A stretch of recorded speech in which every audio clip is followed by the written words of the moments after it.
What's up, everyone? This is Kyle Schmidt with KGS. I am looking forward to putting out more content like this as we roll into the off season and into the fall. Just posted an article on the website under the Learn tab about one of the core fundamental aspects of our receiving ability in my mind, which is our pre-pitch move.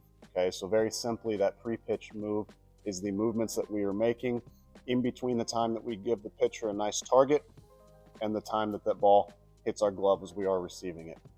So you'll notice if you go and look at the article that we put up on the website, the first move that we can make is really simple and is more traditional in nature, and that's just what I like to call a subtle relaxation, okay, or just a subtle relax. So whenever I am showing my target to the pitcher, no matter what stance I'm using, all that move is going to entail is relaxing my arm, my wrist, my hand, my shoulder slightly. I'm probably going to work down and back towards my body a little bit, so that way my glove can adjust left, right, up, or up to the top of the zone if I need to receive and control that ball well.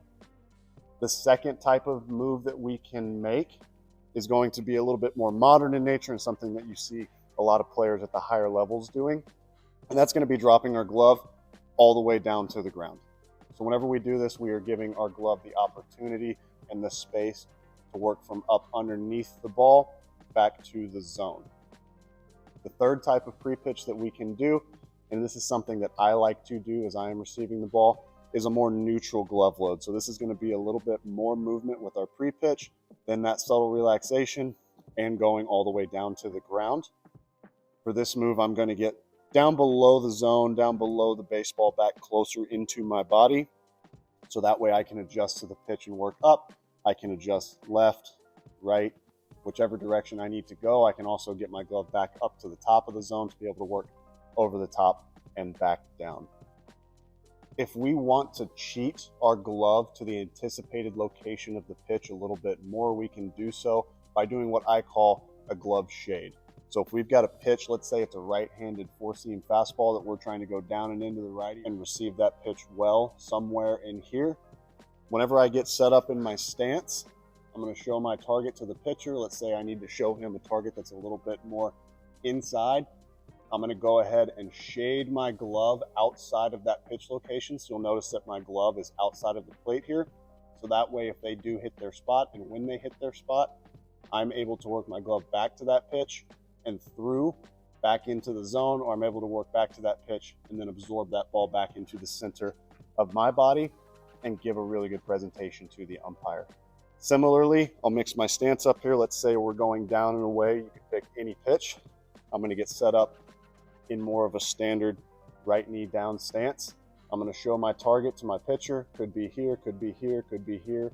Wherever we are showing that target to our pitcher, I'm going to give it to him, and then I'm going to shade my glove outside of that expected location. So notice again, my glove is outside the edge of the plate, and then I'm going to work back onto the plate and into the zone as I receive that pitch. Whenever we're shading, it must be known that this is a little bit higher risk and reward.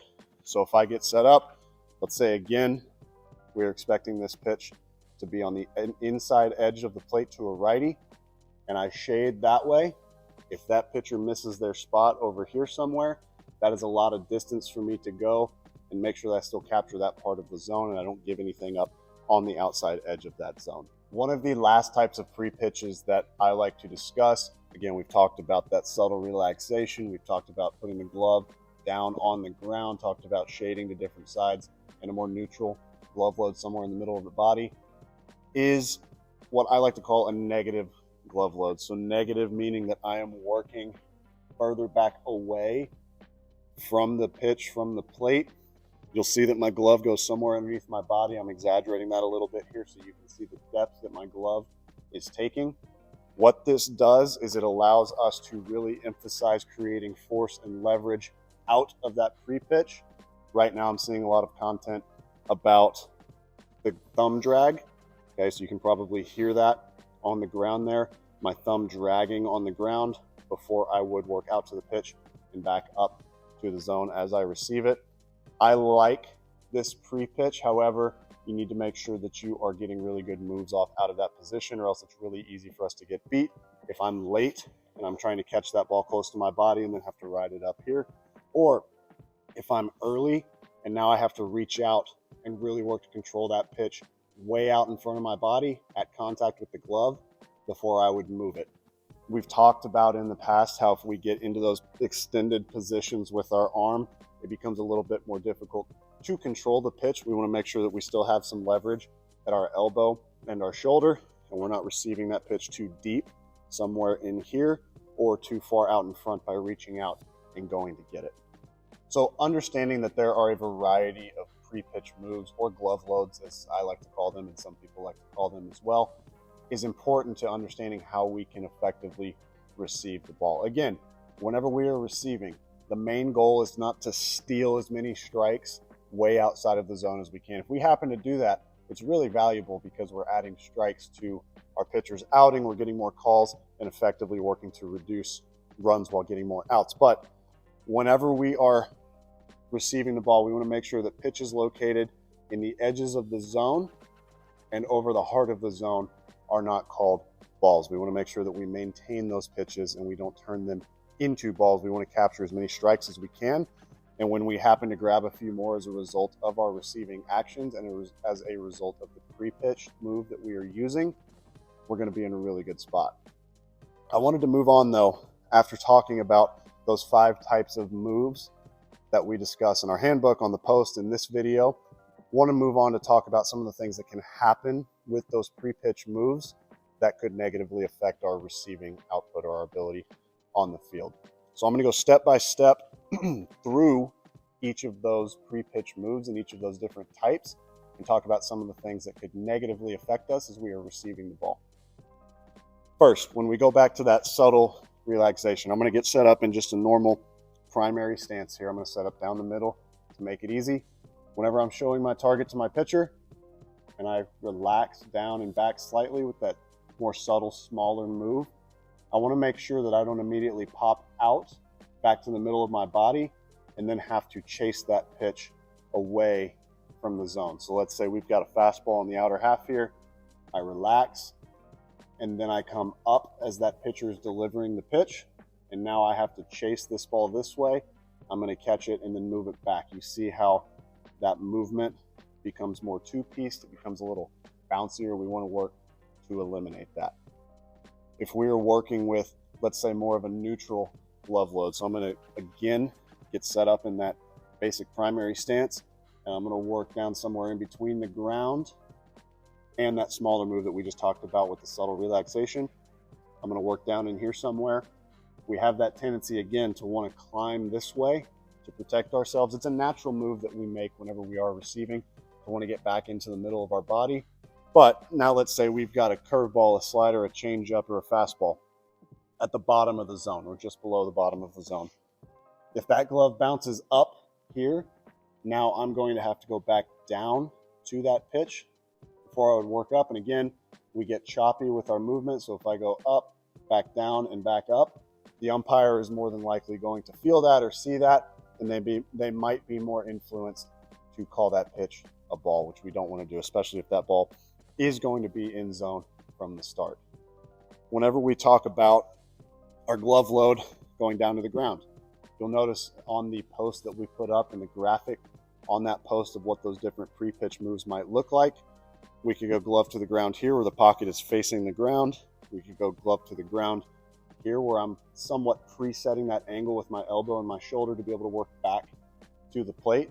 Those are all good things to do so long as we stay patient and we don't let that glove come up. I know for myself, whenever I get down to the ground in game, I have a tendency to bounce up off the ground immediately. So let's say I'm set here, expecting that pitch. I go down to the ground and I want to bounce up immediately because the game speeds up a little bit. Things are moving more quickly. You've got a ball coming at you instead of something that's a little bit lower intent like flips, or we're working off a machine where we know that the pitch is going to be a little bit more predictable for us. So whenever you are doing that, we want to make sure that our glove is not just going to bounce up off the ground. We're not going to catch the ball too deep and then just have to lift it up. We want to make sure that we give ourselves enough space out in front of our body to actually control that pitch. We don't want that ball to be controlling our glove, and we don't want to be catching the ball on the way out of the zone one way or the other, no matter what pre-pitch we decide to use. One of the things that can happen whenever we are shading, like we mentioned earlier, and like I was talking about earlier, is that if the pitch does not happen to be in the location that we are expecting, it can be harder for us to maintain that. So you just have to make sure that you are adjusting well to the different locations that the ball is actually going to be. You know that pitchers are not going to hit their spot every time, no matter what level you're at. So we just need to make sure, if I'm expecting a pitch to be down and in or on the inner half of the zone and I'm going down to the ground with that shade, again, that shade can just be here. It can be here. It doesn't have to be all the way down to the ground. But if we are going to do that, we need to make sure that we stay connected enough that our glove is not getting in bad positions to where we then have to reach across the zone or reach across our body to be able to capture that pitch and be able to control that pitch. Ultimately, whenever you are receiving and with whatever pre-pitch move you decide to use, you just need to make sure that a few things happen. You need to make sure that you are relaxed, you stay patient, and you are able to get back to the ball and back to the zone in a way that is efficient so you can control and capture those different parts of the zone. There's some things out there lately that I really like that we're talking about in terms of the miss being at the top of the zone or the bottom of the zone, trying to make sure that our glove stays in a position to get back to that. So, for example, I'm going to use the glove on the ground. I'm going to go facing the ground. I'm anticipating that pitch to be somewhere in here. If that ball happens to be at the top of the zone, I want to make sure that I don't reach all the way out here to go get it. I want to make sure that I can recognize that and I can stay connected and adjust to that pitch before I stick it back to the zone or before I move it back to the zone. Similarly, if I'm set up targeting at the top of the zone, I'm probably going to work my glove back down to the middle of my body. I may not go all the way back down to the ground. If you do, that's okay, so long as you can still get back up to the top of the zone and control that pitch off of the ground. But if that glove works somewhere, I like going a little bit more in the middle of my body so that way I can adjust up or down pretty easily. Got to make sure that if I get here, I'm not floating back up, anticipating that pitch at the top of the zone, and then have to go down to try to catch that thing close to my body when it gets to the zone, and then lift it back up into the zone really quick. Again, that's the difference that we talk about between receiving the ball and your traditional framing.